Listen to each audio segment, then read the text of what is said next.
আমি আমিনা আমার সন্তানকে তোমার কোলে উঠায়া দিব, জোরে বলেন সুবহানাল্লাহ।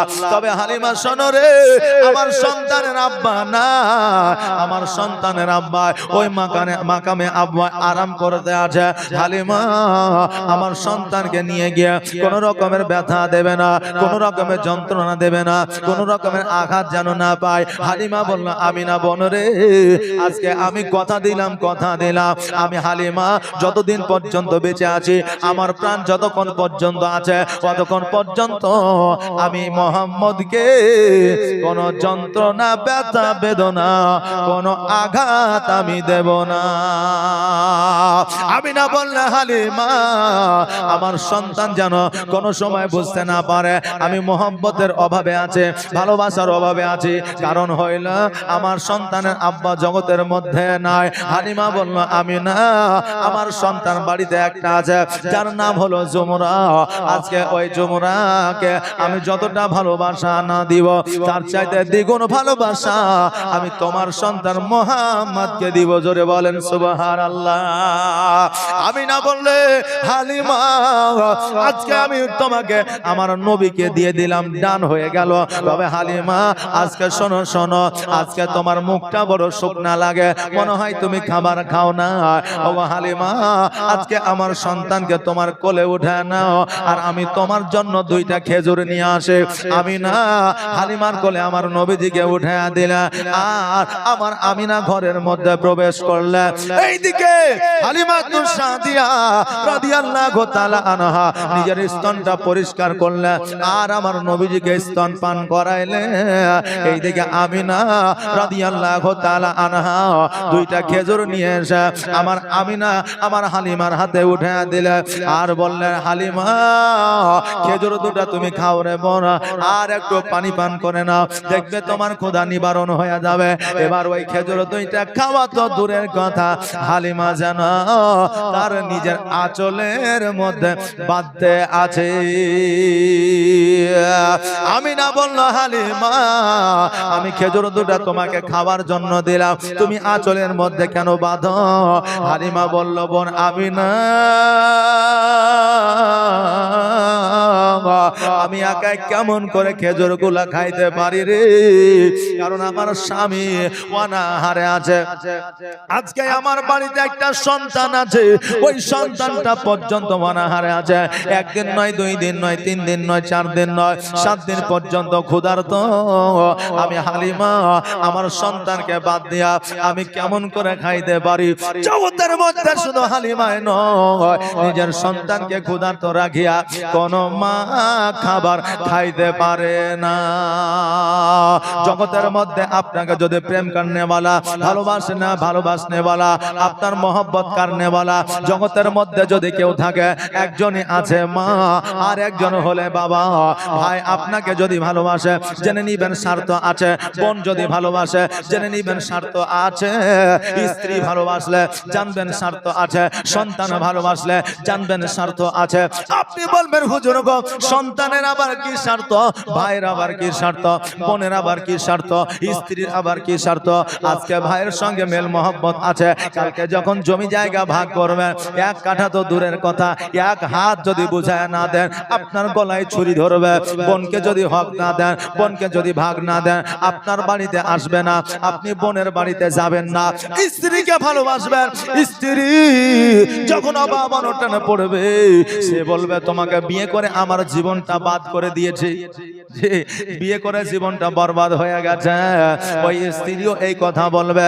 সন্তানকে বড় করে যদি ব্যবসা না দিতে পারেন, জমি যদি না দিতে পারেন, জায়গা যদি না দিতে পারেন, ওই সন্তান বলবে, আব্বা গো আমাকে শুধু জন্মই দিয়েছ, কিছু করে দিতে পারোনি। সন্তান এই কথা বলবে। কিন্তু মা জনম দুঃখিনী মা, যেই মা টাকা চাই না, যেই মা আপনার বাড়ি চাই না, যেই মা গাড়ি চাই না, সেই মা আপনাকে বিনা স্বার্থে আপনার রক্ত আপনাকে খাইয়েছে, দুগ্ধ পান করাছে, নিজের কলিজা ছিড়িয়া দিয়েছে, নিজের মা নিজের সমস্ত ত্যাগ কিছু সব কিছু ত্যাগ করে আপনাকে লালন পালন করে বড় করেছে।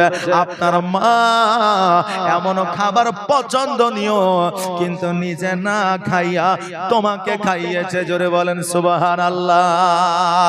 ওই মা একমাত্র বিনা স্বার্থে আপনাকে ভালোবাসে। অতএব জগতের মধ্যে মায়ের কদম তলে আমাদের জান্নাত। ওই মাকে যদি আমরা ব্যথা বেদনা দুঃখ যদি দিয়া থাকি, আমার আল্লাহ বলে বান্দারে জীবনে যতই হজ করো না কেন, জীবনে যতই তুমি নেকি অর্জন করো না কেন, জীবনে যতই তুমি নামাজ পড়ো না কেন, নামাজ পড়ে পড়ে কপালে ঘটা লাগায় নাও, কিয়ামতের দিন কোনো কাজে আসবে না যদি মা তোমার প্রতি রাজি খুশি না থাকে। জোরে বলেন সুবহানাল্লাহ। এই জন্য কবি বলছে মায়ের দিলেতে ব্যথা কখনো দিও না, কখনো দিও না, মায়ের দিলেতে ব্যথা কখনো দিও না, কখনো দিও না। আর মায়ের দোয়া পাওয়া যায় গো, আর মায়ের দোয়া পাওয়া যায় গো জান্নাতের ঠিকানা। মায়ের দিলেতে ব্যথা কখনো দিও না, কখনো দিও না, মায়ের দিলেতে ব্যথা কখনো দিও না, কখনো দিও না। দেখো দুঃখে দুঃখী নীরবে আর ছেলের খুশির তরে মা মরতে রাজি হবে। জোরে বলেন সুবহানাল্লাহ। আর দুঃখে দুঃখী নীরবে আর ছেলের খুশির তরে মা মরতে রাজি হবে। আর জীবন দিলেও শোধ হবে না,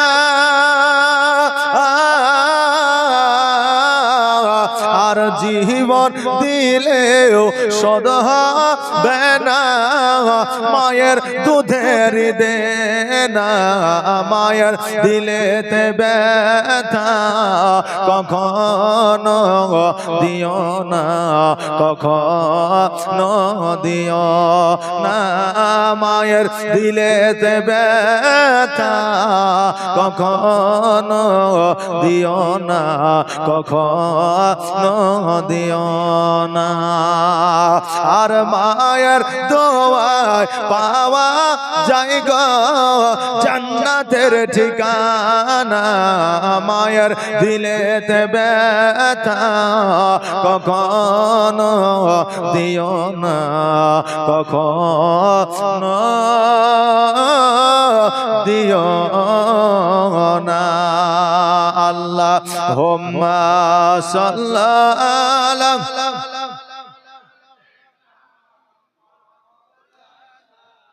মুহাম্মাদ ওয়া আলা আলিহি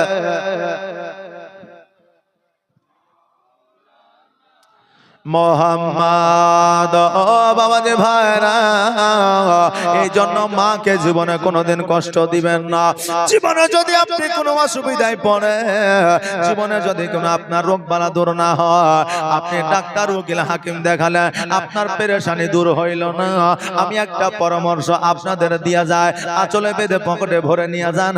বাড়িতে যাওয়ার পরে মায়ের কাছে যাবেন, মায়ের আঁচল খানা ধরিয়া আপনার মাথার উপরে নিবেন, মায়ের হাত চুম্বন দিয়া মাকে বলবেন মা গো আজকে আমার পেরেশানি দূর হয় না, ব্যবসায় উন্নতি হয় না, বাড়িতে টাকায় বরকত নাই, রোগ দূর হয় না, ও মা এর জন্য একটু তুমি আমার জন্য দোয়া করে দাও। খোদার কসম করে বলি, ওই মা যদি আল্লাহর দরবারে হাত দুখানা তুলে তোমার জন্য যদি দোয়া করে দেয়, আমার আল্লাহ যদি ওই মায়ের দোয়াকে কবুল করে নেয়, তোমার জীবনের সমস্ত পেরেশানি দূর হয়ে যাবে। জোরে বলেন সুবহানাল্লাহ।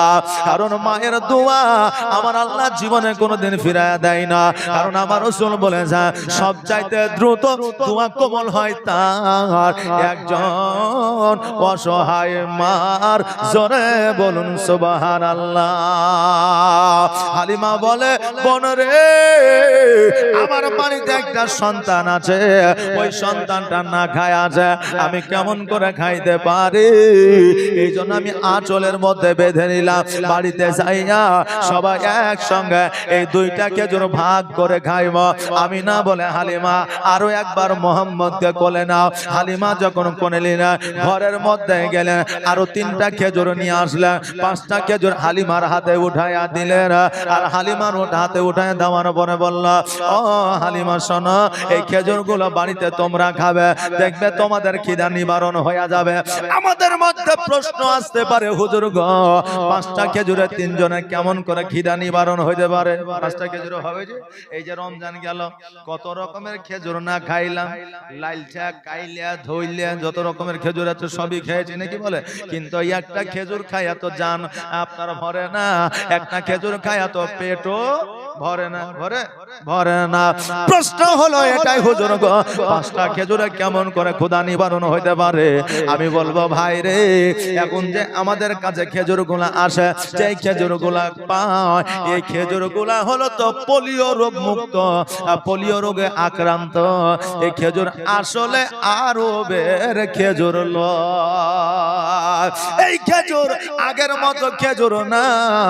আগে একটা খেজুর খাইলে আমার রাসূল পাক সাল্লাল্লাহু তাআলা আলাইহি ওয়াসাল্লাম বলেছেন, আগে একটা খেজুর খাইলে সারা দিন ক্ষুধা লাগতো না।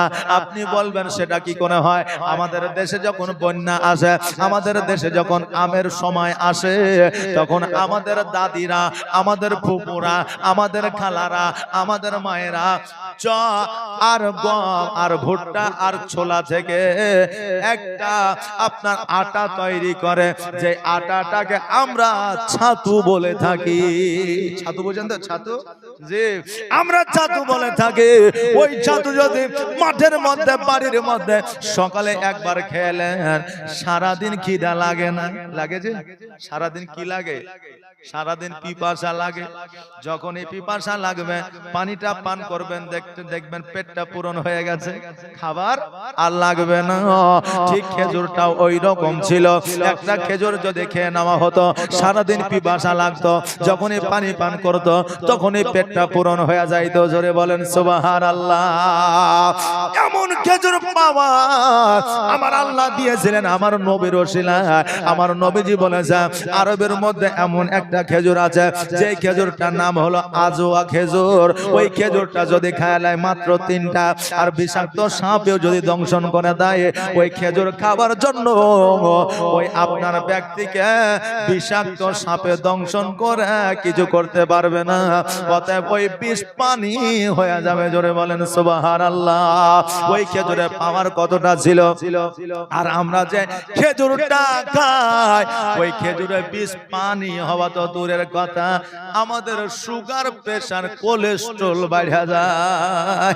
মানে এগুলা আসলে খেজুর তো গাছের না, এই খেজুর গুলা হয়েছে গুড় দিয়ে তৈরি করা, মিশ্রি দিয়ে তৈরি করা, আরো কিছু দিয়ে তৈরি করা। কথা কি বুঝতে পারলে? ওগুলাকে খেজুর বিলে চালিয়ে দিচ্ছে। আর আমরা বুঝলেন পশ্চিম বাংলার মানুষ, আমরা যত পারি রমজান মাসে খেজুর লিয়াই। যে খেজুর 50 টাকা করে বিক্রি করেছে, ওই খেজুর রমজান মাসে 450 টাকা করে বিক্রি করেছে। কথা কি বুঝলেন না? অতএব বাবাজি ভাইরা, আমার মা হালিমা রাদিয়াল্লাহু তাআলা আনহা খেজুরটাকে আঁচলের মধ্যে বেঁধে নিয়া আমিনার কাছ থেকে বললেন, আমিনা আজকে তোমার সন্তানকে চুম্বন দিয়া, আজকে তোমার সন্তানকে কোলে নিয়া তোমার সন্তানকে আমাকে দিয়া দাও, দেরি হয়ে যায়, আমি তাইফের দিকে অগ্রসর হয়ে যায়। আমিনা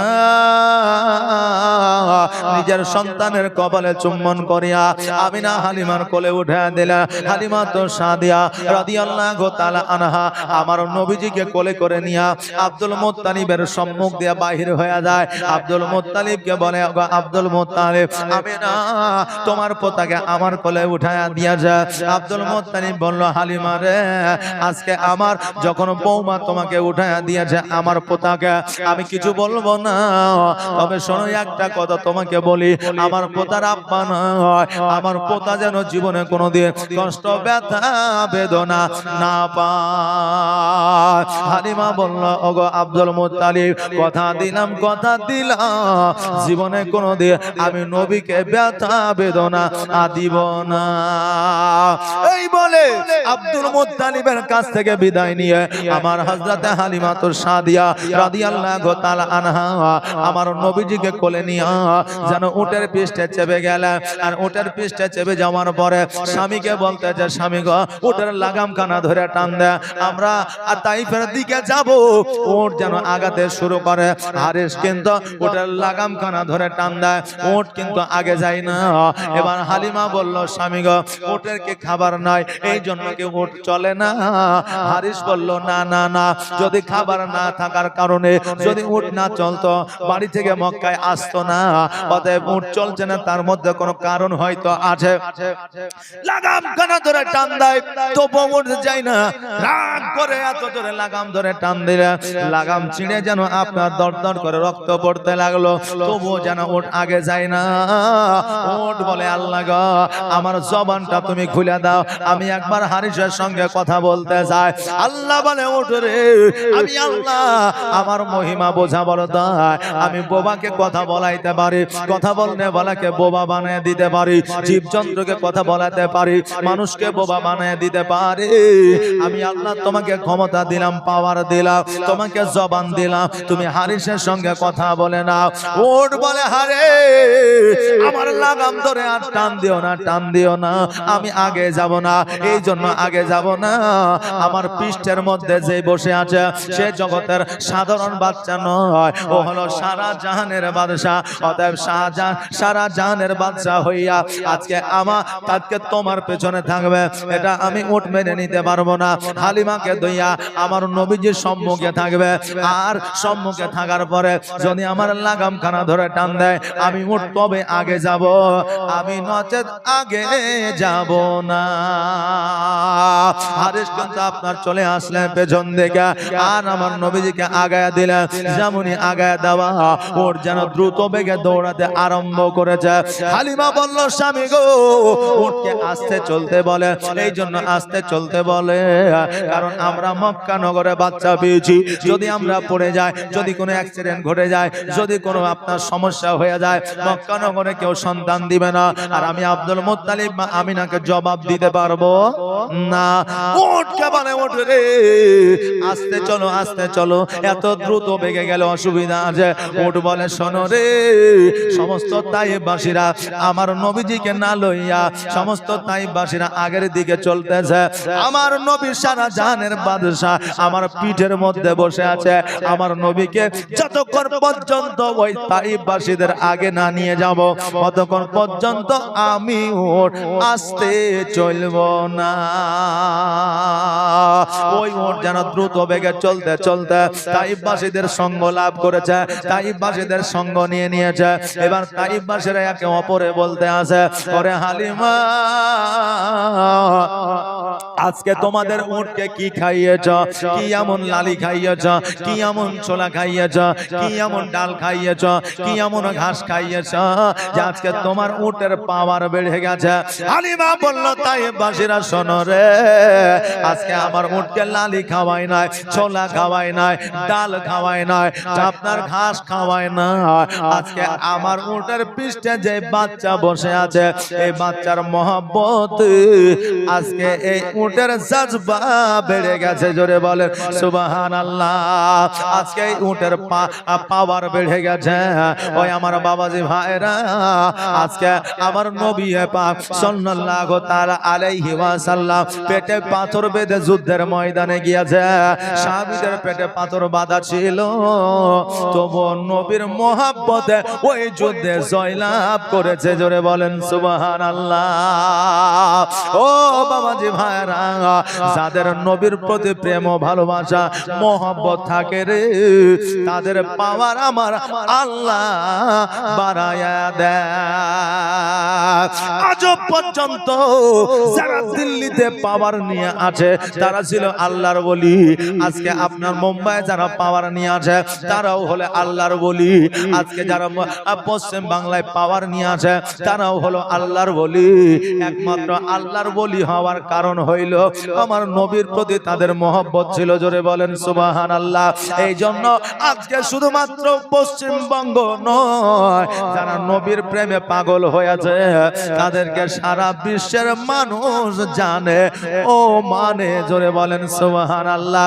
আর আমার নবীর শানে যারা গুস্তাখি করেছে তারা ধ্বংস হয়ে গেছে।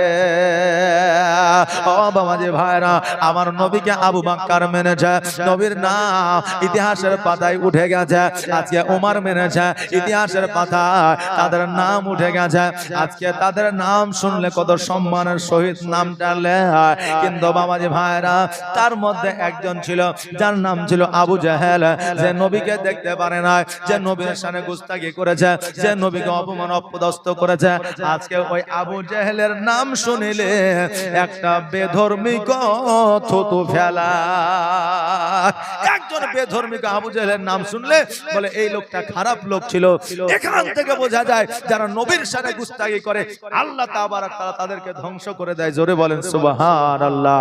বাবাজি ভাইরা, আজকে হালিমাতুস সাদিয়া রাদিয়াল্লাহু তাআলা আনহা বললেন, শোনো রে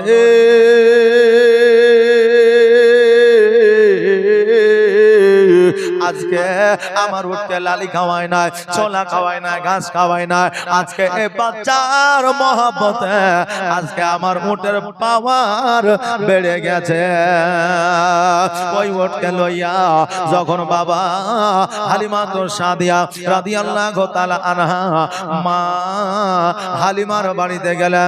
এবার হালিমার বাড়িতে যাওয়ার পরে হালিমা যেন লক্ষ্য করে দেখছে যে খেজুর গাছে খেজুর ধরতো না, ওই খেজুর গাছে খেজুর ধরেছে। খেজুর ধরা তো দূরের কথা, খেজুর পেকে পেকে জমিনের মধ্যে পড়তেছে। জোরে বলেন সুবহানাল্লাহ। হালিমা বলতেছে, স্বামী গো, আমি রাত্রে বেলায় যে স্বপ্নটা দেখেছিলাম আমার আল্লাহ আজকে ওই স্বপ্নটা বাস্তবায়িত করেছে। ওগো স্বামী, আজকে এই সন্তানটা আমাদের বাড়িতে এসেছে, আমাদের ভাগ্যের দুয়ার খুলে গেছে। ও বাবাজি ভাইরা, এবার হালিমাতুস সাদিয়া রাদিয়াল্লাহু তাআলা আনহা যখন আমার নবীকে নিয়ে বাড়ির মধ্যে প্রবেশ করলেন, দেখছে যেন যে ছাগল বকরিতে দুগ্ধ দিত না, ওই ছাগল বকরিতে দুগ্ধ দিতে আরম্ভ করেছে। জোরে বলেন সুবহানাল্লাহ। হালিমা লক্ষ্য করে দেখছে যেন আমার বাড়িতে আল্লাহর তরফ থেকে রহমত বর্ষিত হতেছে। জোরে বলেন সুবহানাল্লাহ। তাই হালিমা তোমার কোলে কে এসেছে দেখো না, দিন দুনিয়ার বাদশা সেজে তাজদারে মদিনা। জোরে বলেন মারহাবা। একটা আওয়াজ দিয়ে বলেন না ইয়া রাসূলুল্লাহ, উচ্চ আওয়াজ দিয়ে বলেন মারহাবা। তাই হালিমা তোমার কোলে কে এসেছে দেখো না, তাই হালিমা তোমার কোলে কে এসেছে দেখো না, দিন দুনিয়ার বাদশা সেজে তাজদারে মদিনা। মরুভূমির গরম বালি নরম পায়ে হাত বোলায়, আর সূর্য এসে উকি মেরে মুখ দেখে তার লজ্জা পায়। মরুভূমির গরম বালি নরম পায়ে হাত বোলায়, আর সূর্য এসে উকি মেরে মুখ দেখে তার লজ্জা পায়। চাঁদের মতো চাঁদ পেয়ে, চাঁদের মতো চাঁদ পেয়ে আর আমি না রইলি না, চাঁদের মতো চাঁদ পেয়ে আর হালিমা রইলি না, দিন দুনিয়ার বাদশা সেজে তাজদারে মদিনা। তাই হালিমা তোমার কোলে কে এসেছে দেখো না, দিন দুনিয়ার বাদশা সেজে তাজদারে মদিনা। মেঘ মাথায় ছায়া করে মোর নবীজির মাথাতে, আর সাপ এসে হাওয়া করে দয়ার নবীর গায়েতে। জোরে বলেন সুবহানাল্লাহ। মেঘ এসে ছায়া করে মোর নবীজির মাথাতে, সাপ এসে হাওয়া করে দয়ার নবীর গায়েতে। তাকিয়ে দেখে দয়ার নবী, তাকিয়ে দেখে দয়ার নবী, রহমতের খাজানা, দিন দুনিয়ার বাদশা সেজে তাজদারে মদিনা। তাই হালিমা তোমার কোলে, তাই হালিমা তোমার কোলে, কে এসেছে দেখো না, দিন দুনিয়ার বাদশা সেজে তাজদারে মদিনা। আল্লাহুম্মা সাল্লাল্লাহু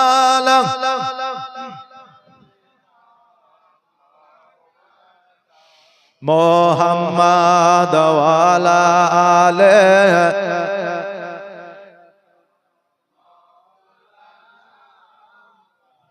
ও আমার যুবক ভাই বোনেরা গো, ও আমার ইসলাম দরদি ভাইরা, শুনে নাও শুনে নাও। আমার হালিমা তো সাদিয়া রাদিয়াল্লাহু তাআলা আনহা স্বামীকে বলতেছে, স্বামী গো, আজকে আল্লাহর তরফ থেকে আমার বাড়িতে রহমত বর্ষিত হয়। স্বামী গো, আজকে এই বাচ্চাটিকে একবার আপনি বাইরে থেকে ঘুরাইয়া নিয়ে আসেন, আমি ততক্ষণাৎ নবীর জন্য একটা দোলনা বানায়া নি। তখনকার দোলনা ছিল এক চালে একটা আপনার কাপড়ের একটা শাড়ির আঁচল বেঁধে দিত, আর একটা চালে আর একটা আঁচল বেঁধে দিত, মধ্যখানে বাচ্চাকে শোয়া দিয়া দোলনা দিয়ে দিত। কিন্তু বেরাদার, এখনকার জামানায় 500 টাকা দিলে একটা ভালো দোলনা পাওয়া যায়, যে দোলনায় লাইটিং আছে, যে দোলনায় আপনার আলো আছে, যে দোলনা অটোমেটিক দোলবে, ব্যাটারি সিস্টেম আছে, যে দোলনা কত রকম আওয়াজ হবে, যে আওয়াজ চাইবে সে আওয়াজ হবে, তবুও ওই দোলনায় বাচ্চা খুশি হয় না। আরে বাবারা, একটা কথাই আপনাদের বলে দিয়ে যায়, কারণ মায়ের আঁচলে যে শান্তি সারা জাহানে নাই সেই শান্তি। এই জন্য আগের মায়েরা ওই মায়েদের আঁচলে আপনার দোলনা বানায়া বাচ্চাদের ঘুম দেয়া, দোলনা দিয়ে দিয়া আপনার ঢিকি দিয়ে আপনার চাল করতো, যাদাতে আটা পিসাই করতো, সারাদিন বাচ্চা ঘুমাইতো। আর এখন ওই মায়েদের ঢিকি নাই, ওই মায়েদের জাতা নাই, কাজকর্ম নাই, ধান সিদ্ধ নাই, ভাপানো নাই, অতএব ওই একটা বাচ্চাকে নিয়ে পেরেশানি হয়ে যায়। দোলনায় ঘুমায় না, বিছানায় ঘুমায় না, অতএব আরামদায়ক বিছানা, ফ্যান চলছে, এসি চলছে, কুলার চলছে, লাইট আছে। কিন্তু আগে ফ্যানও ছিল না, এসিও ছিল না, লাইটও ছিল না, মা শুধু একটু আঁচল দিয়ে হাওয়া করতো, আর বাচ্চারা জান্নাতি ঘুম ঘুমাইতো। জোরে বলেন সুবহানাল্লাহ। আমি বলতে চাই বাবারে, মায়ের আঁচলে যে শান্তি সারা জাহানে নাই সেই শান্তি। এই জন্য আমি বলবো, যদি কোনো অন্যায় করো, ভুল করো, যদি কোনো রকম তুমি বিপদে পড়ো, মায়ের কাছে যাইয়া নালিশটা করো, মা যদি দোয়া করে দেয়, সমস্ত পেরেশানি তোমার দূর হয়ে যাবে। হালিমা বললেন, স্বামী গো, এই বাচ্চাটাকে নিয়ে একটু বাইরে থেকে ঘুরে আসেন, আমি ততক্ষণ একটা দোলনা বানাই আনি। আমার হালিমা তো সাদিয়া রাদিয়াল্লাহু তাআলা আনহার স্বামী হারিস যেন আপনার কোলে উঠে আনিলা, আর যেন বাইরে গেলেন। হালিমা একটা চালে একটা শাড়ির আঁচল বেঁধেছে, একটা কর্নার, অপর কর্নার বাঁধতে যাবে, অমনি যেন স্বামী হারিস এসে বলল, বিবি রে, আজকে তোমার সঙ্গে একটা কথা আছে। হালিমা বলল, কথাটা তো পরেও বললে হয়, আপনি এক কোণে গেলেন আর এক কোণে চলে আসলেন, দোলনাটাও তো আমার বাধা হয়নি। হারিস বলে, বিবি রে, পরে বললে হবে না, এক কোণে বলতে হবে, এই জন্য আসলাম। বলে, কি কথা? বিবি রে, এই যে বাচ্চাটা আমরা নিয়ে আসলাম, আমার কোলে যে বাচ্চাটা আছে, এই বাচ্চাটা সাধারণ বাচ্চার মতো বাচ্চা নয়, এই বাচ্চার মধ্যে অলৌকিক দৃশ্য আছে। হালিমা মিচকি হাসি দিয়ে বললেন, স্বামী গো, আপনি কি এতক্ষণে বুঝতে পারলেন? বলে, হ্যাঁ। বলে, কি বুঝলেন? বলে, বাচ্চাকে লইয়া যখন আমি বাইরে গেলাম, ওই বাচ্চাটার হাতটা ছুটে গিয়েছিল, আর সামনে আর পেছনে হাতটা দলতেছিল, লক্ষ্য করে দেখলাম ওই হাতের সাথে সাথে আকাশের সূর্য পর্যন্ত খেলতেছিল। জোরে বলেন সুবহানাল্লাহ। শুধু এটাই নয় রে বিবি, খেজুর গাছগুলো যে দাঁড়ায়া ছিল আমার নবীর হাতের সাথে সাথে ওই খেজুরের গাছগুলো খেলতেছিল। জোরে বলেন সুবহানাল্লাহ। হালিমাতু সাদিয়া রাদিয়াল্লাহু তাআলা আনহা মিচকে হাসি দিয়া বলল, স্বামী গো, আপনি এতক্ষণে বুঝতে পারলেন? আমি মক্কাতেই বুঝে গিয়েছি। জোরে বলেন সুবহানাল্লাহ। হারিস বলল, বিবি রে কি বুঝেছো বলো বলো। বিবি বলল, পরে শুনবেন। বলে না এখনই শুনবো। আগের দাদু দাদিরা গল্প বলতো, পোতা পুতিনেরা শুনতো, এখন ওই দাদু দাদির গল্প চলে না, কারণ পোতা পুতিনেরা শুনে না। কারণ এখনকার পোতা পুতিনেরা গল্প বাদ দিয়েছে আর টেঙ্গে টেঙ্গে ধরেছে। এই টেঙ্গে টেঙ্গে বুঝেন তো? হ্যাঁ, কে বুঝে না, ভাইরাল হয়েছে এখন। বাচ্চারা শুধু টেঙ্গে টেঙ্গে করে বেড়াইছে। আমি বললাম টেঙ্গে টেঙ্গে মানে কি রে? এখন যে এই বাচ্চা বাচ্চা ছেলেরা টেঙ্গে টেঙ্গে করছে, বলে আপনি জানেন না মোবাইলে একজন ভাইরাল হয়েছে। যখন এবার বুঝলেন ইউটিউবে সার্চ করে দেখছি যে ওই আফ্রিকার একজন বান্দা বাচ্চা ছেলে, বুঝলেন মাথাটাকে একবারে খোলানের মতো করে রেখেছে, চোখ দুটাকে আমড়ার মতো করে রেখেছে, আর মুখগুলোকে বুঝলেন ছুচকাল করে রেখেছে, দিয়ে টেঙ্গে টেঙ্গে করছে। আমি ওর ব্যাপারে যখন গুগলে সার্চ করে দেখলাম যে আসলে এর বাড়ি কথা, এর পরিচয়টা কি দেখি, তো দেখলাম যে ওই বাচ্চাটা আসলে একটা কোরআনের হাফেজ। জোরে বলেন সুবহানাল্লাহ। এই টেঙ্গে টেঙ্গে প্রত্যেকটা বাচ্চা এখন মুখস্থ করে ফেলাইছে, বুঝলেন না? এই জন্য এখনকার বাচ্চাদের ট্যালেন্ট আলাদা, আগেকার বাচ্চাদের ট্যালেন্ট ছিল আলাদা। জোরে বলেন সুবহানাল্লাহ। হালিমা বললেন একটু পরে শুনিয়েন। বলেন না এখনই শুনবো। গল্পের মধ্যে যদি টুইস্ট চলে আসে, গল্পের মধ্যে যদি ইন্টারেস্ট চলে আসে, পরে শুনবো। এই রকম কাল বিলম্ব করার সময় নাই, এখনই শুনবো। তুমি বলো। বলি কি বলে না? বলে। হারিস বলল, বিবিরা তুমি এখনই বলো, আমি এখনই শুনবো, কারণ এই এর প্রতি আমার ইন্টারেস্টেড চলে এসেছে। হালিমা বলল, স্বামী গো, আমি হালিমা, আমার শরীর কোনোদিন অসুস্থ থেকে সুস্থতা লাভ করে না। আমার জীবনে কোনোদিন ভালো আমার শরীর হয় না। স্বামী গো, আমার আমিনা যখন আমার কোলে বাচ্চাটিকে উঠায়া দিল, আমার নিজের স্তন পরিষ্কার করাইয়া যখন স্তনে দুগ্ধ পান করানোর জন্য লাগাইলাম, খোদার কসম করে বলি, নবী যখন আমার স্তন পান করতে শুরু করলেন, আমার শরীরের সমস্ত রোগ ভালো হয়ে গেল। সমস্ত রোগ ভালো হয়ে গেল। শুধু এটাই নয় গো স্বামী, আজকে আমার একটা স্তন পান করেছে, অপর স্তন পান করেনি। কারণ হইল ওই বাচ্চাও জানে আমার একটা সন্তান আছে। জোরে বলেন সুবহানাল্লাহ।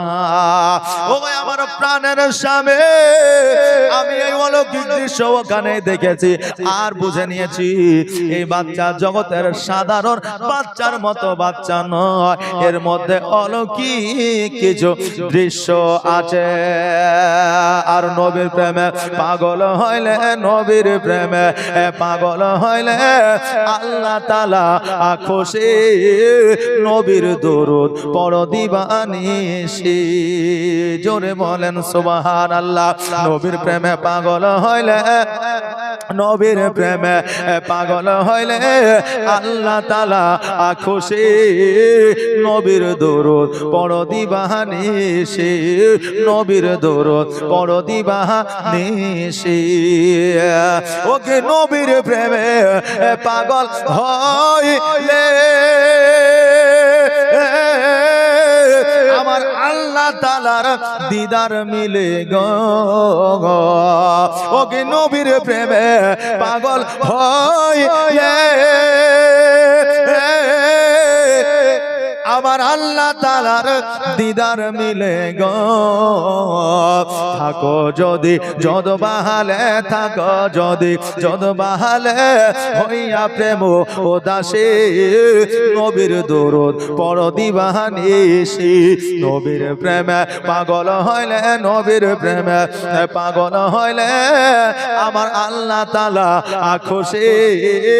নবীর দরুদ পড়ো দিবানিশি। নবীর দরুদ পড়ো দিবানিশি আল্লাহুম্মা সাল্লাল্লাহু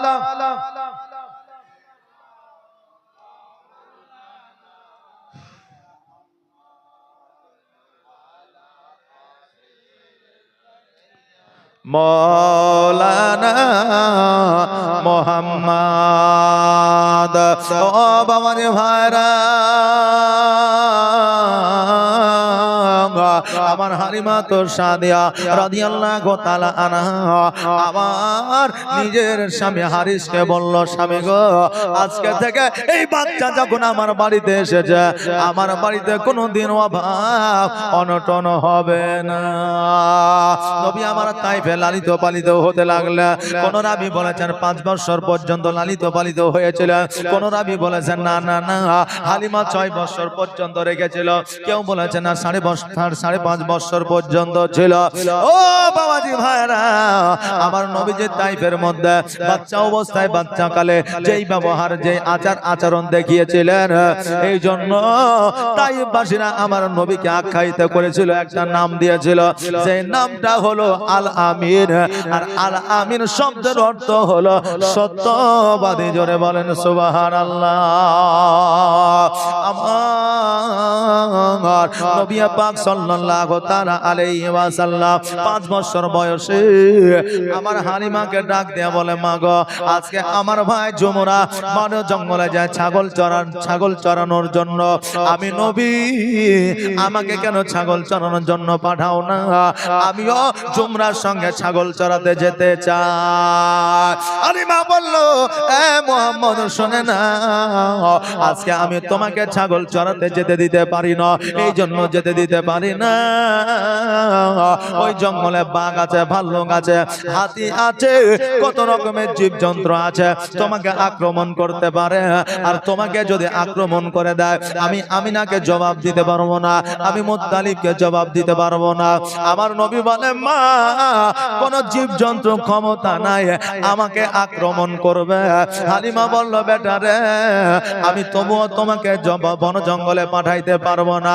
আমার নবীজি যেন ঘরের মধ্যে চলে আসলে, হালিমা যেন কোনো মতে রাজি হইলেন না। সন্ধ্যা বেলায় জুমরা যখন ছাগল চড়াইয়া বাড়িতে এসেছে, বাড়িতে আসার পরে আমার নবীজির পাশে শুইতেন। আর আমার নবীজি বলতেছে, জুমরা রে, আজকে তুমি একাই ছাগল চড়াতে যাও, তোমাকে কি ভালো লাগে?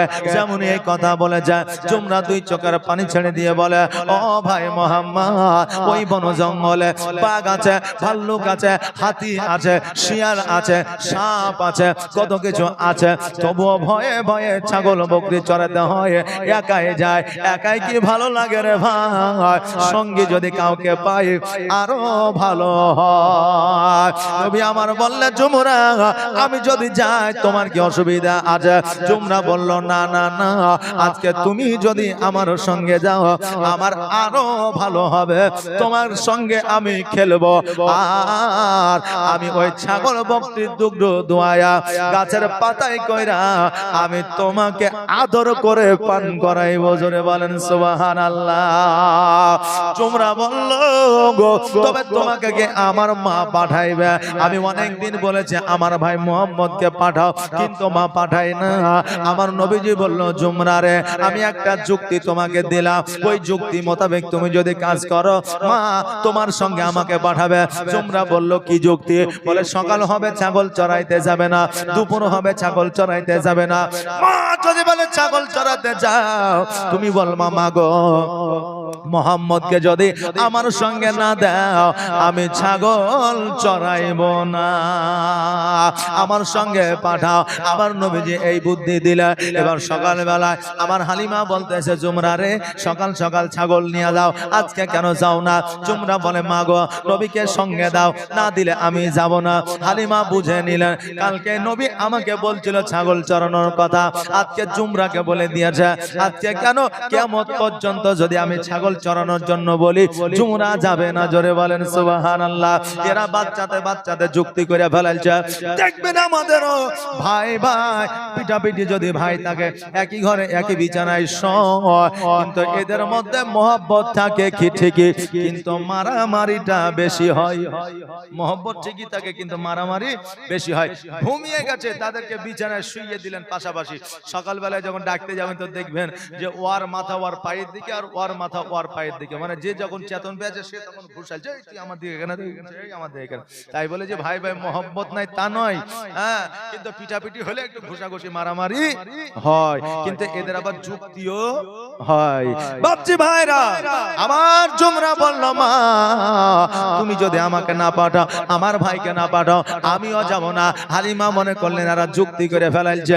এবার বলল, জুমরা রে, নবীকে নিয়ে যাবা না, যাও, কিন্তু তোমাকে আমি একটা কথা বলে দিই, দেখবা ওর বাড়ি হলো মক্কায়, ওর মাকে আমি জবাব দিতে পারবো না, যদি ওর কিছু হয়ে যায়। ওরে জুমরা, ছাগল বকরির দিকে তুমি যতটা লক্ষ্য করবা, তার চাইতে বেশি লক্ষ্য আমার মুহাম্মদের দিকে রাখবা, কারণ তুমি বন জঙ্গলে বেশি গিয়েছ, তুমি সব রাস্তা চিনো, নবী হয়তো সব রাস্তা চিনে না, কিন্তু হালিমাতুস সাদিয়া রাদিয়াল্লাহু তাআলা আনহা জানে না আমার নবী এমন কোন রাস্তা না, সারা বিশ্বের রাস্তা আমার নবীর চেনাই আছে, কারণ আমার নবী বলে দিয়েছে সারা বিশ্বটাকে সরষের দানা স্বরূপ আমি তালুর মধ্যে দেখতে পাই। জোরে বলেন সুবহানাল্লাহ। জুমরা বড় আনন্দিত হইয়া নবীর কাছে আসলে, আসার পরে বলে, ভাই মুহাম্মদ, আমার মা রাজি হয়ে গেছে, চলো চলো আমরা ছাগল চড়াইতে যাই। দুই ভাই যেন ছাগল নিয়ে বন জঙ্গলের মধ্যে গিয়েছে, আর বন জঙ্গলের মধ্যে যেমনই হাজির হয়েছে, ওই বন জঙ্গলের সমস্ত পশু পাখিরা যেন এক হয়ে গেছে। ছাগলে যেন বাঘের সঙ্গে কথা বলে, বাঘ যেন ছাগলের সঙ্গে কথা বলে, শিয়াল যেন সাপের সঙ্গে কথা বলে, এইদিকে বিজি যেন সাপকে আদর করে, আর সবাই মিলে একত্রিত হইয়া আমার নবীজিকে গোল করে ঘেরাও করেছে। জোরে বলেন সুবহানাল্লাহ।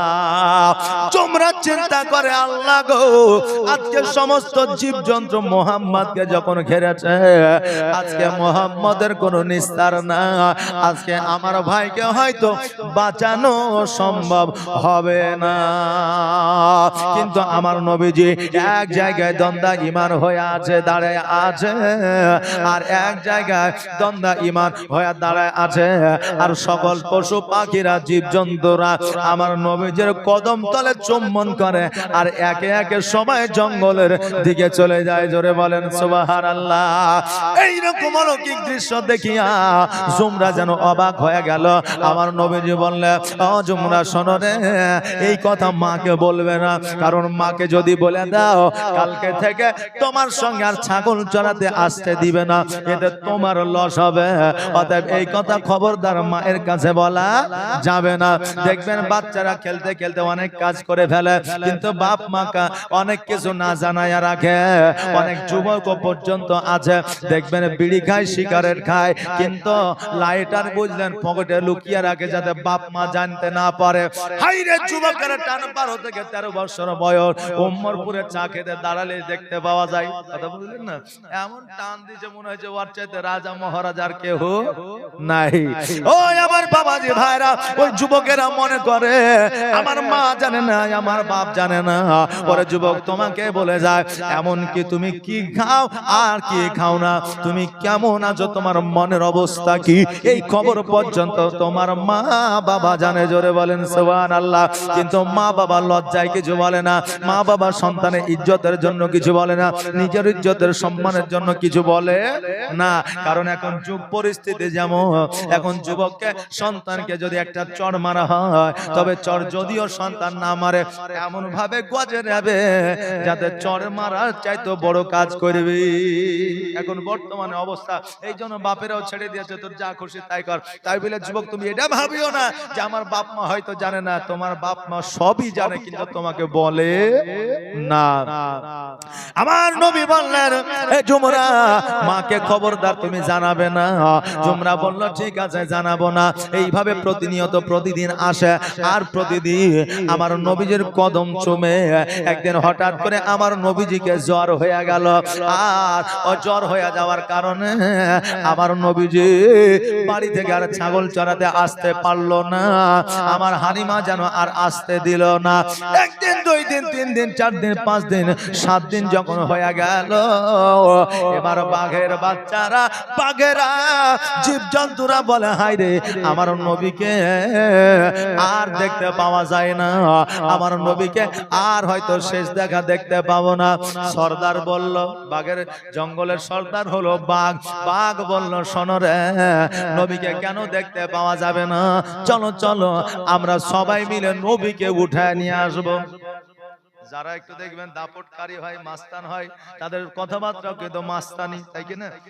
মারবে কি মরবো না কি হবে এই দেখা দেখি নয়, চল যাইতে হবে তখন চল, বুঝলে না? কিন্তু একটু বুদ্ধিরও দরকার হয়। সবাই বললো আমাদের রাজা যখন বলছে যাইতে কি অসুবিধা, সবাই কিন্তু বাঘের পেছনে লাইন দিয়েছে। এই দিকে শিয়াল পণ্ডিত বুঝলেন একটা গাছের কাছে শুয়ে আছে। শিয়াল বলছে, রাজা মশাই যাবেন কোথায়? দলবল বাইন্ধে। বাঘ বলছে, নবীজি অনেকদিন আসে নাই তো, নবীজিকে তুলতে যাবো, নিয়ে এসে আমরা কদম চুম্বন করব। শিয়াল মিচকে হাসি দিয়ে বলছে, আচ্ছা এতগুলো জীব জন্তু তুমি গ্রামে যাবে নবীকে তুলতে, গায়ের মানুষ ঠিক রাখবে তো? আচ্ছা বলেন, এই জায়গায় আমরা বসে আছি, এখন যদি দুইটা শিয়াল ঢুকে যায়, জালসা শোনা বাদ দিয়ে আগে মার মার তাই বলবো, তাই কিনা? হ্যাঁ, আগে ধর আগে মার তাই বলবো না? কার মুরগি ধরবে না কাকে খাম করে দিবে বলবে? তো একসঙ্গে গ্রামে গঞ্জে যদি আপনার 10টা বাঘ ঢুকা তো দূরের কথা, একটা ঢুকলেই তো বুঝলেন পাড়া গোষ্ঠী দূরের কথা, খবর পুরো পুরো ভারতবর্ষে পৌঁছে যায়, তাই না? হ্যাঁ, তো শিয়াল বলছে একজনেরও জীবন থাকবে না যদি যাও। বাঘ বলছে তাহলে কি করতে হবে মামা? বলে, মামা শোনো, আমাকে সে দায়িত্বখানা দাও। বলে, কি করবি রে? বলে, হালিমার বাড়িতে যাব, আর যাওয়ার পরে ওর সব চাইতে যেটা দল বইলে যেটা সব চাইতে ভালো ছাগল, ওই ছাগলটাকে নিয়ে আসবো, আর ওই ছাগলটাকে ছাড়ানোর জন্য আমার নবী আসবে, আর ওই নবীকে শেষবারের মতো দেখে তার কদম তলে চুম্বন করবো। জোরে বলেন সুবহানাল্লাহ। বাঘ বলছে, মামা পারিবা তো? তো বলে, হ্যাঁ পারবো। এই শিয়াল আর বাঘের গল্প কত শুনেছি বুঝলেন, আর এই শিয়াল আর বাঘের গল্প কত যে ইতিহাসে আছে তার ঠিক নাই। মানে শিয়াল বাঘকে ছাড়া চলতে পারেনি, আর বাঘ কিন্তু শিয়ালকে ছাড়া চলতে পারেনি। বাঘে শিকার করেছে ঠিকই, কিন্তু মজা পেয়েছে শিয়ালে, কারণ মগজটা ওই চুরি করে খেয়েছে। কথা বললেন না? হ্যাঁ, তো শিয়াল বাঘের গল্প অনেক আছে বাবা। হ্যাঁ, তো শিয়াল বাঘের গল্প আপনাদের শোনাবো না, যেহেতু 3 দিনের জীবনী, এই জন্য একবারে পাইটু ভাই বাবা আমি জীবনে আগে নিয়ে যাচ্ছি, এই জন্য আগে নিয়ে যাচ্ছি যাতে আপনারা শুনে একটু তৃপ্তি পান। জীবনের মধ্যে গল্প স্বল্প অনেক কিছুই থাকে না বাপ, কিন্তু আমি শুরু থেকে একবারে শেষ পর্যন্ত টানাটান জীবনী নিয়ে আসছি। আর তাছাড়া তো অনেক জীবনী ছেড়েই দিয়েছি, অনেক জীবনী ছেড়ে দিয়েছি। আব্দুল্লাহর বিবাহ ছেড়ে দিয়েছি, মা আমিনার বাড়ির ঘটনা ছেড়ে দিয়েছি, তারপরে আব্দুল্লাহর বন্ধুর ঘটনা ছেড়ে দিয়েছি, আব্দুল্লাহর জন্য কে কোন কোন নারী জীবন দিয়েছে তাও ছেড়ে দিয়েছি, নাকি আব্দুল্লাহ রাদিয়াল্লাহু তাআলা আনহুর জান্নাতে বিবাহ হয়েছে এই ঘটনাও ছেড়ে দিয়েছি, অনেক ঘটনা ছেড়ে দিয়েছি। তবে আপনাদেরকে এমন ভাবে 3 দিনের জীবন শোনাবো, শেষ পর্যন্ত আপনারা শুনবেন তো মনে করবেন যে আমি নবীজির পূর্ণাঙ্গ জীবনী শুনে নিয়েছি। আল্লাহ যেন সেই তৌফিক দান করে। সকলে বলেন আমিন সুম্মা আমিন। বাঘ বলল, মামা পারবা তো? বলে, হ্যাঁ পারবো। বলে, ঠিক আছে, দায়িত্ব তোমাকে দিলাম। এবার শিয়াল কি করলো? গোটি গোটি পায়ে হালিমার বাড়িতে পৌঁছালো, আর হালিমার বাড়িতে পৌঁছানোর পরে ও সুযোগ নিচ্ছে, রেডি হচ্ছে যে কখন আমি ছাগলটা নিয়ে যাব। যেমনই সুযোগ পেয়ে গেছে অমনি যেন ছাগলটাকে নিয়ে দৌড়াতে আরম্ভ করেছে। জুমরা কাঁদতে আরম্ভ করেছে, মা আমাদের সব চাইতে যে ভালো ছাগল, ওই ভালো ছাগলটাকে শিয়ালে নিয়ে পালিয়েছে। এবার হালিমা বলতেছে, জুমরা তুই কেন কাঁদতেছিস? ছাগল নিয়ে গেছে, আরো তো তোর ছাগল আছে। জুমরা বলল, মা গো ওই ছাগলটা সব চাইতে ভালো ছিল। দুনিয়ার মধ্যে জগতের মধ্যে আমার মা বোনেরা ছাগল পোষে, মুরগি পোষে, আমার মা বোনেরা আপনার বতক পোষে, এই দেখবেন গরু পোষে। এই গরু ছাগল গুলো যখন কোনো কারণে মারা যায় ওই মা বোনেরাও কান্না করে না? করে, কারণ ওই ছাগল গরুর উপরেও একটা মহব্বত বসে যায়। তোমরা বললো, মা ওই ছাগলটাকে আমি বেশি ভালোবাসতাম। আমার নবীজি বলতেছে, জুমরা রে তুমি কি ওই ছাগল ছাগলটা চাও বলে হ্যাঁ। হালিমা বললে কেমন করে পাবা? আমার নবীজি বললেন আমি নিয়ে এসে দিব। আমার হালিমা বললেন না না, তোমাকে যাইতে হবে না, এই জন্য যাইতে দিব না যে কোনো ছাগল বকরি আনার জন্য তোমাকে যদি বাঘে আক্রমণ করে আমি আব্দুল মুত্তালিবকে জবাব দিতে পারবো না। নবী আমার বলে মা তুমি চিন্তা করিও না, চিন্তা করিও না, ছাগল বাগল আর কোন জীবজন্তু আমাকে আঘাত করতে পারবে না। এবার হালিমা বলল বেটারে তুমি যদি আনতে পারো তবে নিয়ে আসো, তবে তোমার যেন কোনো ক্ষয়ক্ষতি না হয়। নবী আমার জঙ্গলের দিকে চলতে আরম্ভ করলেন। মধ্য জঙ্গলে যখন যাচ্ছে দেখছে যেন ছাগলটাকে মধ্যখানে রেখেছে আর সকল জীবজন্তু চতুর্দিকে গোল করে ঘেরাও করে বসে আছে। নবীজিকে যখন দেখলে সমস্ত আপনার বাঘ আর ভাল্লুক জীবজন্তুরা দাঁড়ায় গেল আর আমার নবীজিকে বলতেছে ইয়া রাসূলুল্লাহ ইয়া হাবিবাল্লাহ, নবী গো আমরা এই ছাগলটাকে খাওয়ার জন্য নিয়ে আসিনি, ভক্ষণ করার জন্য নিয়ে আসিনি, মেরে ফেলার জন্য নিয়ে আসিনি, শেষবারের মতো আপনাকে দেখার জন্য নিয়ে এসেছি, শেষবারের মতো আপনার কদম চুম্বন করার জন্য নিয়ে এসেছি। ওগো নবীজি আমি আপনাকে অনেক দিন দেখি না, এই জন্য শেষ দেখা করতে চাই। আমার নবী বলল শোনো রে, আমার জ্বর হয়েছিল এই জন্য আসতে পারি না, আমার মা আমাকে আসতে দেয় নাই, তবে ছাগলটাকে ছেড়ে দাও, আগামী কালকে থেকে আবার পুনরায় আমি আসব। ওই জীবজন্তুরা ছাগলটাকে যেন আমার নবীজিকে দিয়ে দিল। আমার নবীজি কোলে করিয়া ছাগলটাকে হালিমার বাড়িতে নিয়ে আসলো, জুমরাকে দিয়ে দিল আর জুমরা যেন খুশি হইয়া গেল। আমার নবী পাক সাল্লাল্লাহু তাআলা আলাইহি ওয়াসাল্লাম জুমরার সঙ্গে পরের দিন ছাগল চড়াইতে গেল। আর পরের দিন ছাগল চড়াতে যাইয়া ছাগলগুলো আপনার বন জঙ্গলে চড়তে আছে আর আমার নবীজি একটা জায়গায় বসে আছে আর ওই যমুনা গাছের ডালে উঠে খেলাধুলা করতে আছে। হঠাৎ করে দুইজন মানুষ মুখ ভরা দাড়ি, মাথায় পাগড়ি, গায়ে জুব্বা আমার নবীজির দুই হাতকে ধরিয়া যেন পাহাড়ের দিকে নিয়ে যেতে লাগলো। জুমরা বলছে তোমরা কে গো, দাঁড়ায়া যাও, দাঁড়ায়া যাও। জুমরার কথা যেন শোনে না, এবার পাহাড়ের দিকে নিয়ে যাচ্ছে। জুমরা গাছ থেকে নেমে আমার নবীজির পেছনে পেছনে যায়। এবার পেছন পেছন যাওয়ার পরে লক্ষ্য করে দেখলো আমার নবীজিকে যেন পাহাড়ের উপর শোয়া দেওয়া হলো। আর শোয়া দেওয়ার পরে একখানা চকচকে ঝকঝকে চাকু বাহির করলো আর চাকুটা বাহির করে আমার নবীজির গলা থেকে নিয়ে নাভি পর্যন্ত চিরে দিল, কেটে দিল।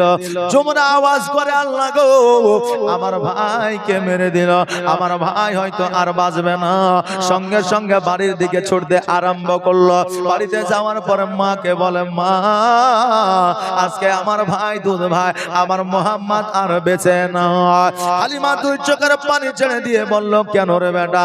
বলে মা গা দুইজন মুখ ভরা দাড়ি, মাথায় তাদের পাগড়ি, গায়ে তাদের জুব্বা, নুরানি চেহারা নিয়ে আমার ভাইকে পাহাড়ের উপরে নিয়ে গেল।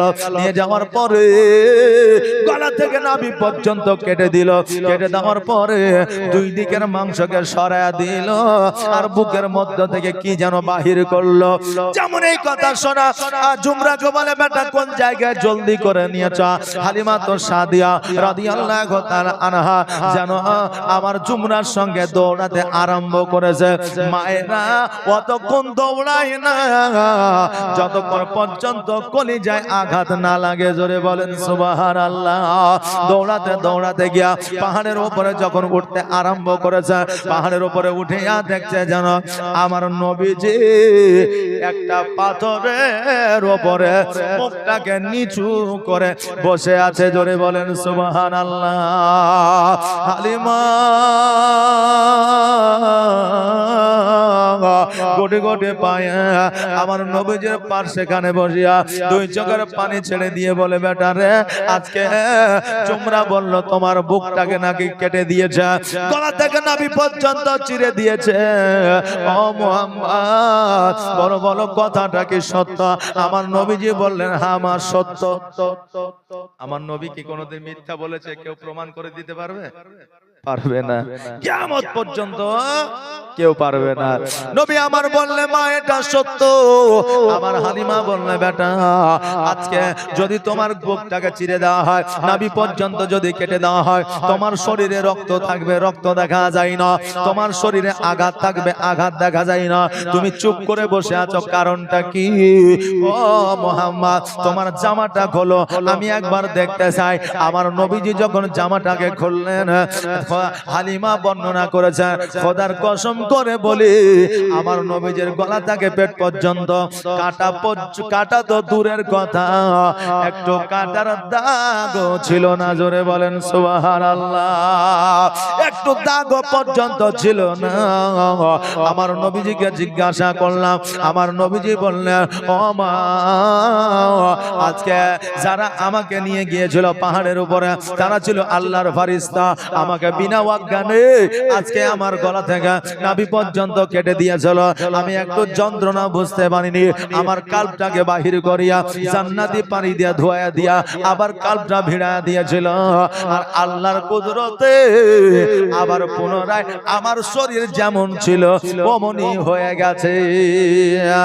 ও বাবাজি ভাইরা, আজকে বিনা ইনজেকশনে, বিনা আবুদায়, তারপরে আপনার বিনা অজ্ঞানে যদি নখ কাটতে কাটতে গিয়া যদি একটু চামড়াটা ছিলে যায়, তবু কত যন্ত্রণা হয়। কিন্তু আমার নবীজিকে আমার আল্লাহ তাবারাক তাআলা কি এমন দিয়েছে যে অত আপনার বুক পর্যন্ত চিরে দিয়েছে, তবু আমার নবীজি জানতে পারে না। আজকে নবীর এত বড় একটা গলা থেকে নাভি পর্যন্ত কেটে দেওয়ার পরে আমার নবী জানতে পারলো না, তার গায়ে দাগ পর্যন্ত ছিল না। আজকে কিছু মানুষ জগতের মধ্যে আছে যারা বলে নবী আমার মত, নবী আমাদেরই বড় ভাই। জোরে বলেন নাউজুবিল্লাহ। আমি বলবো তাদেরকে, ভাই রে আজকে যদি নবী তোর মতো হইল, নবী তো চন্দ্রকে দুখণ্ডিত করেছে, তুমি একবার করে দেখা পারবে? নবী তো পাথর কাগরকে কথা বলিয়েছে, তুমি একবার বলায় দেখা। জাবিরের বাড়িতে নবীর থুতুতে খাবারে বরকত হয়েছে, তুমি একবার খাবারে বরকত দিয়া দেখা। আমার নবীজির কাটা দাগ দূর হয়ে গেছে, তুমি একবার কাটা দাগ দূর করে দেখা। আজকে কেন কিয়ামত পর্যন্ত তাদের দ্বারা সম্ভব হবে না। এই জন্য বলছে বিজ্ঞানী বিজ্ঞানী আমার নবীজি। জোরে বলেন সুবহানাল্লাহ। নবীর চাইতে বড় বিজ্ঞান, বড় ডাক্তার, বড় মাস্টার, বড় ডাক্তার, বড় প্রফেসর তখনও ছিল না, এখনো নাই, কিয়ামত পর্যন্ত হবে না। জোরে বলেন সুবহানাল্লাহ। এই জন্য কই বলছেন বিজ্ঞানীর বিজ্ঞানী আমার নবীজি, এমন একটা দয়ার নবী আর হবে কি, এমন একটা মায়ার নবী আর পাইবা কি? বিজ্ঞানীদের বিজ্ঞানী আমার নবীজি। বিজ্ঞানীরা রথের যুগে আকাশেতে যায়, আমার নবী রকেট ছাড়া মেরা যেতে যায়। জোরে বলেন সুবহানাল্লাহ। কিছুদিন আগে ভারতবর্ষ থেকে চাঁদের দেশে গেল প্লেনের সাহায্যে, রকেটের সাহায্যে। আজকে ওয়াহাবিরা, আজকে নবীর দুশমনেরা কত গর্বিত হইল। আজকে ভারতের মাটি থেকে মানুষ আসমানে গিয়েছে, সূর্যের কাছে, চন্দ্রের কাছে গিয়েছে। আমরা আজকে গর্বিত। আমি বলবো রে নবীর দুশমন, আজকে নবীজি আজকে থেকে 1442 হিজরি আগে বিনা প্লেনে, বিনা জাহাজে, বিনা রকেটে প্রথম আসমান তো দূরের কথা, সপ্তম আসমান ভেদ করে আমার আল্লাহর সঙ্গে দিদার করেছে। জোরে বলেন সুবহানাল্লাহ। আজকে নবীর দুশমন তোরা শুনেলে আজকে ওই নবীর নাম করতে তোদের দ্বিধাবোধ মনে হয়, আর এই বিজ্ঞানী প্রথম আসমানে গেলে তোদের গর্বিত মনে হয়। এটাই আহলে সুন্নাত ওয়াল জামাতের মধ্যে আর ওয়াহাবিদের মধ্যে পার্থক্য। জোরে বলেন নাউজুবিল্লাহ। এই জন্য কবির ভাষায় বলছে বিজ্ঞানীরা রথের যুগে আকাশেতে যায়, আর আমার নবী রকেট ছাড়া মেরা যেতে যায়। ওরে এই যুগে কি এমন বিজ্ঞান আর হবে কি? ওরে এই যুগে কি এমন বিজ্ঞান আর হবে কি? বিজ্ঞানীদের বিজ্ঞান বিজ্ঞানী আমার নবীজি। আবু বকর সিদ্দিকের সাপে কামড়াইলো, আমার নবীর থুতু দিয়া ভালো হয়ে গেল। জোরে বলেন সুবহানাল্লাহ। আবু বকর সিদ্দিককে যখন সাপে দংশন করেছে, নবী আমার বলে, এই আবু বকর তোমার চোখে কেন পানি? আবু বকর বলল, হুজুর গো, সাপে দংশন করেছে, বিষে কাতর হয়ে গেছে, শরীরটা সবুজ বর্ণ হয়ে গেছে, আমি সহ্য করতে না পারিয়া আমার চোখ থেকে পানি পড়ে আপনার মুখমণ্ডলে পড়েছে। নবী আমার বললেন, আবু বকর কোন জায়গায় দেখাও? বলে, হুজুর আমার পায়ের গুল্লায়। নবী আমার নিজের থুতু মুবারক লাগাইয়া দিলেন। আবু বকর বলে, খোদার কসম করে বললাম, যখন আমার নবীজি থুতু মুবারক লাগাইয়া দিলে আমার শরীরের সমস্ত বিষ সঙ্গে সঙ্গে পানি হয়ে গেল। আজকে যারা বলে নবী আমার মতো, তাদের থুতু যদি ঘামাচিতে দিয়ে দেওয়া হয়, ভালো হওয়া তো দূরের কথা, ওই ঘামাচিতে থুতু দেওয়ার কারণে ওই থুতুর জীবাণুতে ক্যান্সার হয়ে যাবে, কিন্তু ভালো হবে না। আবার উই বলে পণ্ডিতি করে নবী আমার মতো ছিল, জোরে বলেন নাউজুবিল্লাহ। আরে তোর মতো মূর্খ গাধা তো দূরের কথা, যারা পড়াশোনা করে ডাক্তারি পাস করে এসেছে, একটা সাপে কাটা রোগীকে যদি ডাক্তারখানা নিয়ে যাওয়া হয়, আগে 100টা ইনজেকশন দিবে, তারপর রক্ত পরীক্ষা করবে, তারপরে বলবে এই রোগী বাঁচবে না মরবে। তাহলে পড়াশোনা করে ডাক্তারি পাস করে যদি রক্ত টেস্ট না করে বলতে না পারে, তাহলে ওই ডাক্তারের চাইতো আমার নবী বড় ডাক্তার না? ডাক্তার নয়, বড় ডাক্তার। আমার নবীর মতো ডাক্তার কেউ হয়নি, কিয়ামত পর্যন্ত হবে না। জোরে বলেন সুবহানাল্লাহ। এই জন্য বলছেন, আবু বকর সিদ্দিকের সাপে কামড়াইলো, আর আমার নবীর থুতু দিয়া ভালো হয়ে গেল। ওরে এই যুগে কি এমন ডাক্তার আর হবে কি? ওরে এই যুগে কি এমন ডাক্তার আর পাইবা কি? বিজ্ঞানীদের বিজ্ঞানী আমার নবীজি, বিজ্ঞানীদের বিজ্ঞানী আমার নবীজি। আগের যুগের মানুষের অসুখ কম হতো, আর আমার নবীর কাছে আসলে ভালো হয়ে যেত। জোরে বলেন সুবহানাল্লাহ। নবীর কাছে গেলেই ভালো হয়ে যেত। নবীকে প্যারাসিটামল, ক্যালপল, ওএমএসডি এইসব কিছু দিত? একটু হ্যাঁ হু বলে দিত। প্যারাসিটামল, ওএমএসডি, তারপরে ডিএসআর, তারপরে আপনার বিভিন্ন ওষুধ, এই সমস্ত ওষুধ কি নবীর আমলে ছিল? ছিল না। তো নবী আমার কি দিতেন? কিতাবের মধ্যে এসেছে, নবী আমার কোরআনের আয়াত দিতেন, আর কিছু গাছগাছরা দিতেন। জোরে বলেন সুবহানাল্লাহ। এতে এই রোগ ভালো হয়ে যেত। সাহাবীরা বর্ণনা করেছেন, আমাদের গাছগাছরা দোয়া তো দূরের কথা, নবীর চেহারা দেখলেই আমাদের রোগ ভালো হয়ে যেত। জোরে বলেন সুবহানাল্লাহ। আর এখন কিছু শ্রেণীর আলেম আছে বা কিছু শ্রেণীর মুসল্লি আছে, তারা বলে ইমামের কাছে যাইয়া ভুল দেওয়া হয়েছে শিরক, বেদাত, এগুলা করা যাবে না। বলে কি বলে না? বলে। আরে আমার নবী তো দিয়েছেন, তা আমি দিলে অসুবিধাটা কোথায়? এমনও রোগ আছে জগতে যে কোরআনের আয়াত ছাড়া ভালো হবে না। সেটা কি রোগ? যতই ডাক্তারের কাছে যান ভালো হবে না। ডিএনএ টেস্ট করান, রক্ত পরীক্ষা করান, এমআরআই করান, সিটি স্ক্যান করান, যাবতীয় যত খুশি যাই করান, ভালো হবে না। একমাত্র কোরআনের আয়াত না হলে সেই রোগটা হলো নজর লাগা। নজর লাগা বোঝেন? এই বুঝেন? নজর লাগা। নজর কখন লাগে? সকাল বেলায় যদি ফার্স্ট মর্নিং এ যদি বাহির করা হয় তখন নজর লাগে। জাওয়াল ওয়াক্তে বাহির করা হলে তখন লাগে। মাগরিবের ওয়াক্তের আগে, অর্থাৎ সূর্য অস্ত, মানে সূর্য যখন ডুববে তখনকার সময় যদি বাহির করা হয় তখন কিন্তু আপনার নজর লাগে। কিছু মানুষেরও কুনজর লাগে। এই নজর লাগাটা একমাত্র কোরআনের আয়াত দিয়ে ভালো হয়। নজর লাগলে কি হয়? বাচ্চাদের পায়খানা হয়ে যায়। নজর লাগলে কি হয়? জ্বর হয়। ভালো হতে চায় না বাপজি ভাইরা। এইরকম অনেক রোগ নজর লাগা আছে যেগুলো কোরআনের আয়াত দিয়ে ভালো হয়। অতএব এই শিরক ও বিদআত কোরআনের আয়াত দিয়ে তাবিজ দেওয়া নয়, এটা আমার নবীর সুন্নাত। জোরে বলেন সুবহানাল্লাহ। এই জন্য বলছেন, আগের যুগের মানুষের অসুখ কম হতো, আর আমার নবীর কাছে আসলেই ভালো হয়ে যেত। ওরে এই যুগে কি এমন হাকিম আর হবে কি?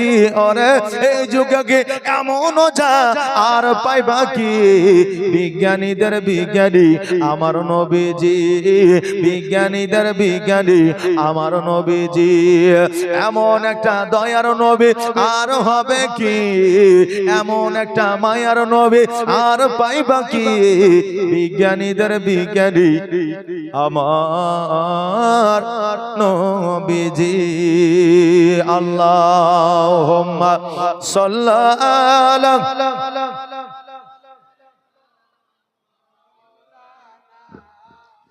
মুহাম্মাদ ওয়া আলা আলি মাওলানা মুহাম্মদ। বাবাজি ভাইরা গো, আল্লাহ তাবারাক তাআলা আমার নবীকে পাঠিয়েছেন। আমার নবীজি খোদ নিজেই মুজিজা ছিলেন, জোরে বলেন সুবহানাল্লাহ।